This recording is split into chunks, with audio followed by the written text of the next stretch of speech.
Welcome back to The Ties That Bind, a project of the Foreign Policy Research Institute examining the past, present, and future of NATO and the transatlantic relationship. This season, we are taking a look at how Western European NATO members like Germany are shifting their defense policies, pursuing rearmament, and what lies ahead for the future of European security. I'm Natalia Kapitnik, the Communications Director at FPRI, and this week we are pleased to feature a conversation between FPRI President Aaron Stein and Roland Theiss, a member of the German Bundestag who sits on the Defense and European Affairs Committees.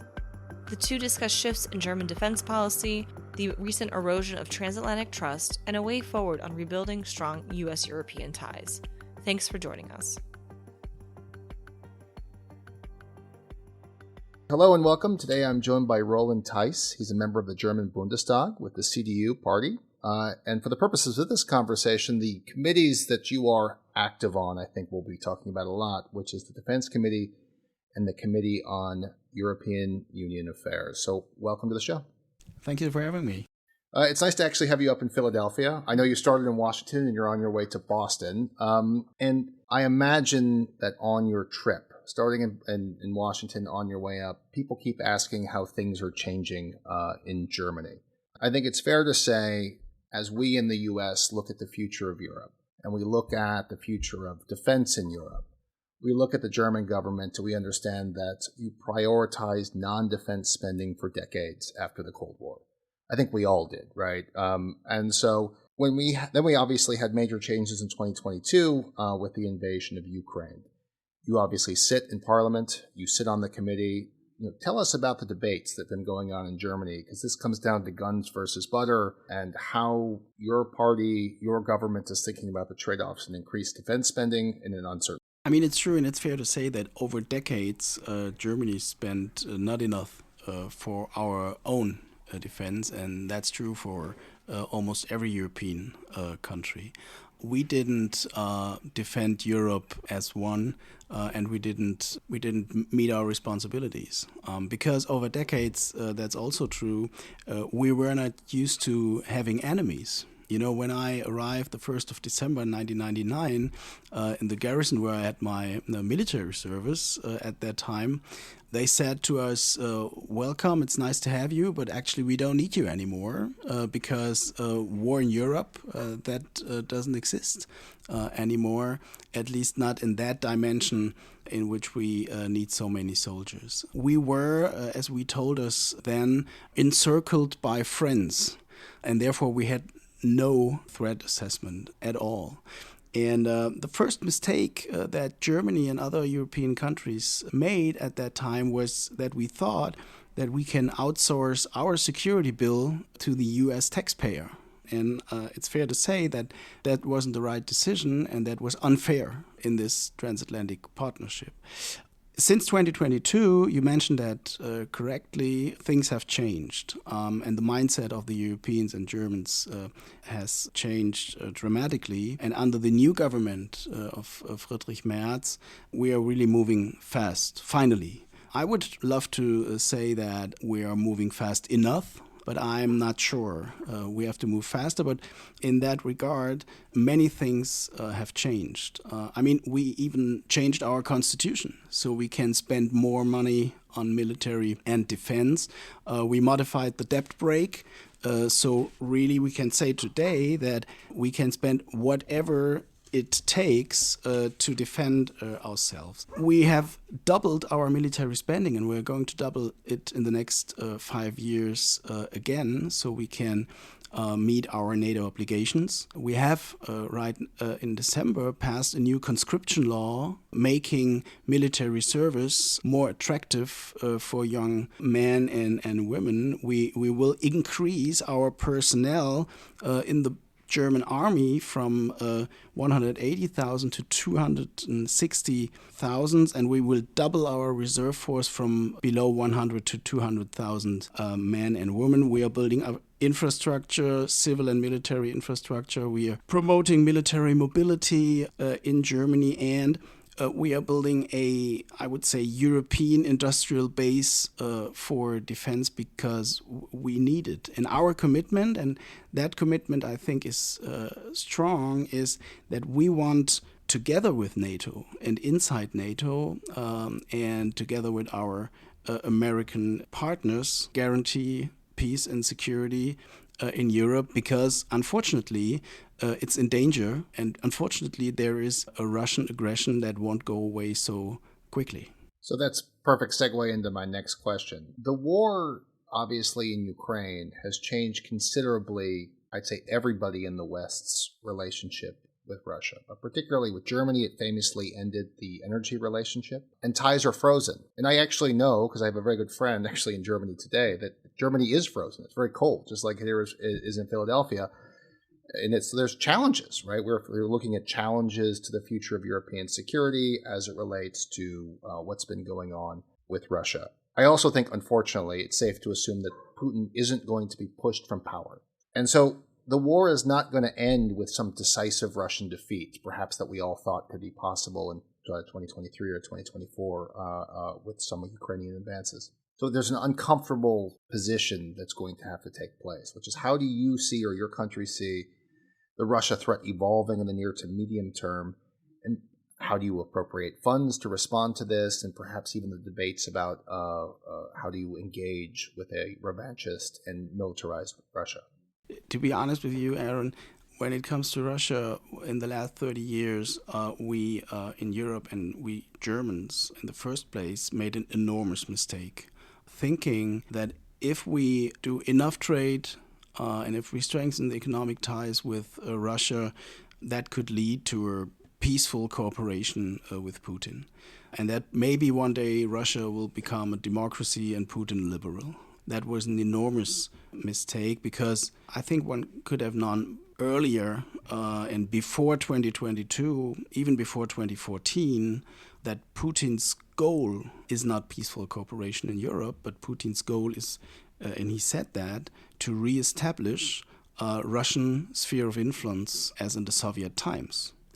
And this goal, and this is I think this is objective, as a matter of fact, this goal is incompatible with a free and sovereign Germany and a free and sovereign Europe. We are quite sure that this aggression will not stop on the long term if we not deter Putin from continuing in other European countries, in the Baltics, in Romania, and elsewhere. Therefore, for us, I mean, this is the most important security issue in Europe right now these days.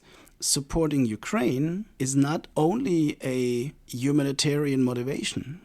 It's not only because we want to defend a democracy against a unlawful aggression by a modern dictator, but it's in our own security interest. They're just buying us time to prepare ourselves in Europe against another aggression by Russia and by Putin, by building up our own deterrence against Russia. Because I am convinced that this threat coming from Russia will not end with the war in Ukraine, and will also not end with Putin. If there are not fundamental changes within Russia that, honestly, I don't expect so quickly. Therefore, stability in Europe, and this is I think the perspective for the years to come, is only possible and starts with a European deterrence of the Russian aggression against Russia, hoping that one day a real dialogue about peace and stability in Europe with Russia will be possible again. It's an uncomfortable topic, because I think you indirectly referenced Putin's famous 2007 speech at the Munich Security Conference, where he announced to all of us his broader intentions, and all of us sort of turned the other way. But we're also coming up on a year from what I think is another sort of watermark speech that will go down in history, I guess we could say, in Munich, which is Vice President Vance's speech last year.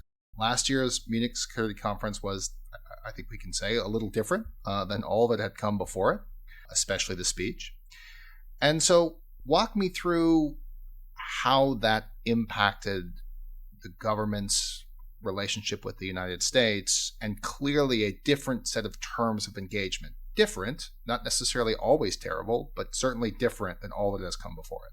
I mean, I want to start with a positive note, because Having been in DC the last 3 days and having met a lot of fantastic people on the Hill, but also in the State Department, for instance, I've met people who really believe in a good partnership between the United States and Europe, and that was reassuring.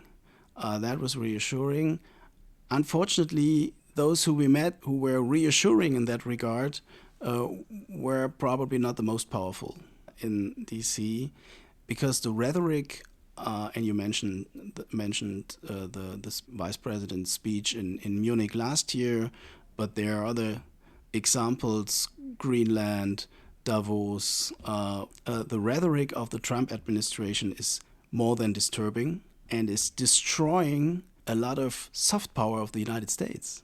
It's destroying a lot of trust you have built up in the last 80 years by guaranteeing our peace and security, by being a loyal partner, and by establishing a world order based on rules, and by building up a NATO, which was a mutual cooperation between the member states. I just want to give you my own private example. I was, and I want to be, I still am, and I want to be really a true believer in a good partnership between the United States and Europe, based on shared interests, based on common values, for multiple reasons.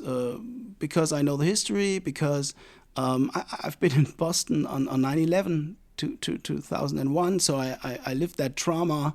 The United States has seen that day. I did all these beautiful programs the American people invested in to build up your soft power and the trust in the United States. And much of that has been destroyed in the last 12 months. And if someone like me is questioning the reliability of the United States, you can imagine what that makes to the German and the European public a whole. And I think this is a bad deal for the United States. Because you destroyed a 80 years investment in a few months. And what we want, and this is our perspective on that, as Christian Democrats, as the government in Germany, is really a good partnership. And for a good partnership, in my opinion, you need to be open to your partner and tell him what you expect. It's like in private life. For a good partnership, you need... You have to do what you have promised, and you have to respect each other. And all the speeches you have mentioned were not respectful at all. I mean, we as Germans and Europeans, we are sovereign countries. Europe doesn't need lessons on how to run our democracies. That's just none of the administration's business. And it's finally helping the Chinese in their false narrative about being a better and more reliable partner for countries like us in the world. We want a strong partnership with the United States, strong transatlantic ties, and we are ready to do whatever it takes for it. But we are sovereign countries, and we think that it's in our own, but in our common interest, that we rebuild this true partnership. So let's end here, because we're actually going to an event. I do like to quote Bob Dylan every once in a while, because times change, right? And that change may seem frightening to some, right? Perhaps like just what we talked, very uncomfortable. Trust me, I feel it, and liberating for others, right? In terms of how things may change amongst different subsets of people. Whatever your perspective on sort of the fallout from the Munich Security Conference speech last year, I think we can agree that the transatlantic relationship has changed, but it will continue to evolve. So when you think about Germany's role and it changed Europe, and thinking about defense, how do you frame your thoughts? And what is it that we're in Pennsylvania? We're a swing state. A lot of people look to us as sort of the harbinger of where the U.S. election will go. I've certainly heard a lot of Europeans over the past year going, "Why would we outsource security to swing states in Pennsylvania?" I can understand that. But how should we all think about this, and about how Germany sees the future of the region, future of global order, and obviously the future of the transatlantic relationship? In that regard, for me, two aspects are crucial. The first is that European defense must, in the first place be a European responsibility. We won't make the mistake again to outsource our security bill on the US-American taxpayer. That was unfair. And for us, this is a deeply European project. I know that many people in the United States expect Germany to be in a leadership position. That's right, but for us it's not a German leadership, it's a shared leadership of European states. We don't want to dominate Europe. We are a strong country, but not strong enough. I think this is also a lesson of history, that we shouldn't try to dominate this continent. We want to be a good friend and a good partner of our European partners, France, Poland, UK. So we have to build up a co-leadership in Europe so we can protect Europe as one. And the European Union calls that project Rearm Europe, and we have to take that literally. It's not Rearm Germany plus Rearm France plus Rearm Italy, it's Rearm Europe. And that means we not only have to promote and improve our military capacities, but also build a common strategic approach, common strategic culture, so we can defend Europe as Europeans and not only as Germans and as Frenchmen, etc. That's the first point. And the third point is we really stick to this transatlantic partnership. For us, there is no alternative to that. And therefore, I think we have to do everything that strengthens cooperation and transatlantic relationship in our common best interest. Well, with that, Roland, thanks for taking about 20 minutes of your time to speak with us. It was a pleasure. Thank you. Thank you again to Roland for making a pit stop in Philadelphia and taking the time to speak with us. For more insights about how NATO members are reevaluating their defense policies, be sure to check out the previous season of The Ties That Bind, NATO Allies in Action, available on Substack or wherever you get your podcasts. The Ties That Bind is a project of the Foreign Policy Research Institute with support from the Konrad Adenauer Foundation. For more information about this and other initiatives, please visit us at fpr.org. Until next time.